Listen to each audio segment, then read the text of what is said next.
আকাশটা দেখাই, একদম পুরো মেঘাচ্ছন্ন, সারাদিনটাই মেঘাচ্ছন্ন ছিল। অবশেষে মায়াপুর পর্যন্ত পৌঁছে গেলাম, মায়াপুর ইস্কন। যারা অনেকেই আছেন যারা দূর দূরান্ত থেকে দেখতে চান, আজকে সারাদিন নবদ্বীপে ঘুরে শেষ পর্যন্ত মায়াপুরে আসার সৌভাগ্য হলো। বা আপনাদের সামনে এই রয়েছে মায়াপুর দূর থেকে। আপনাদের কাছে গিয়ে তো এত সুন্দর ভিউ আপনাদের দেখানো সম্ভব নয়, তো আপনাদেরকে দেখানোর চেষ্টা করছি মায়াপুর ইস্কন। অনেকেই আছেন যারা দেখেন দূর দূরান্ত থেকে বিভিন্ন ভিডিওর মাধ্যমে দেখেন। এটা হলো র ভিডিও অফ মায়াপুর ইস্কন।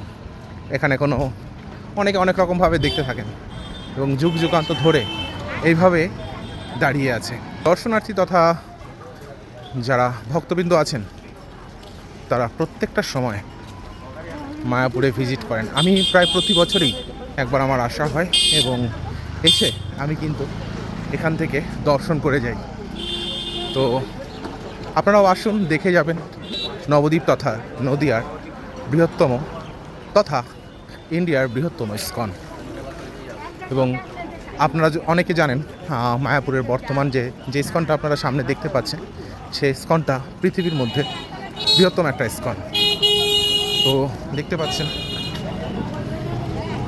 তো যারাই আমার ভিডিওটা দেখেছেন যদি ভালো লাগে একবার সবাই হরে কৃষ্ণ বলে ভিডিওটা সেই পর্যন্ত শেয়ার করে দেবেন যারা হরে কৃষ্ণ বা কৃষ্ণকে ভালোবাসে। অবশ্যই খুব কাছ থেকে কিন্তু মায়াপুর ইস্কন দেখার সৌভাগ্য হলো। আপনারাও দেখে নিন, যারা আমার এই ভিডিওটা দেখছেন দূরান্ত থেকে দেখেন, তারা কিন্তু সেই সৌভাগ্যটা আপনারা পান না কাছ থেকে দর্শন করার। দেখুন কিভাবে দাঁড়িয়ে আছে বিশ্বের বৃহত্তম একটা ইস্কন, এবং যে ইস্কন ভক্তবৃন্দের মন প্রাণ জুড়ে সবসময় থাকে। একদম সৌচ্চ পর্বতের মতো আমাদের সামনে দাঁড়িয়ে আছে, যেমনটা আপনারা দেখতে পাচ্ছেন। তো আশা করি যারা যারা কৃষ্ণকে ভালোবাসেন তারা আরও একবার ভিডিওতে হরে কৃষ্ণ লিখে যাবেন। Thank you so much. Hare Krishna. অবশেষে ঢোকার সৌভাগ্য হলো, এবং ইস্কন দেখলেই জানো সারাদিনে ঘোরার যে ক্লান্তিটা, সেই ক্লান্তিটা কিছুটা হলেও দূর হয়ে যায়। মায়াপুরে ঢুকছি এবং সৌভাগ্য এটাই যে সারাদিনের ক্লান্তি দূর করার জন্য মায়াপুরে ঢোকার এই পথটা যেন আমাকে সমস্ত ক্লান্তি দূর করে দেয়। ইস্কন মন্দিরে এসে এতটা ভালো লাগবে কখনোই ভাবিনি। আমার যে কি ভালো লাগে সত্যি কথা বলবো আপনাদের ভাষায় প্রকাশ করতে পারবো না।